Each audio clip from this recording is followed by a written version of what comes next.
আমার নাম জান্নাতুল ফেরদৌস, আমি লক্ষ্মীপুর থেকে আসছি। ওর খিঁচুনি ছিল, অনেক বেশি খিঁচুনি ছিল। ওর পাশে দিয়ে আমি হাঁটে গেলে আমার ওড়না যদি ওর গায়ে লাগতো, তাও ওর সাথে সাথে খিঁচুনি উঠে অজ্ঞান হয়ে যেত। আলহামদুলিল্লাহ এখন এই ডাক্তারের কাছে আমি, ওটা অন্তত ভালো হয়েছে। ভালো হয়েছে বলতে মানে ওই ধরনের কিছু এখন হয় না, মানে কতক্ষণ খিচুড়ি তারপরে অজ্ঞান, মানে একদম ইয়ে হয়ে যেত, নিস্তব্ধ হয়ে যেত, পরে আবার ঠিক হইতো।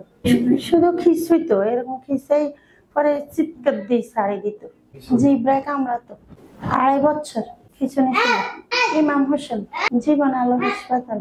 2.5 বছর আমি অনেক ডাক্তার দেখাইছি, প্রায় আমার 10-15 লাখ টাকা শেষ। পরে আমার এক মামাতো ভাই আমার এই হাসপাতালে দিয়ে দিছে, জীবন আলোর ইমাম সাহেবের কাছে নিয়ে আসতে। এখন আলহামদুলিল্লাহ এর থেকে অনেক ভালো ভালো আলহামদুলিল্লাহ। হ্যাঁ, জোয়ান এখন অনেক সুস্থ, অনেক ভালো। বলো, জোর নাম বলতে পারো তো, বলো। উঠে পিছনে উঠেনি না, উঠে না। জোয়ান ভালো হয়ে গেছে না?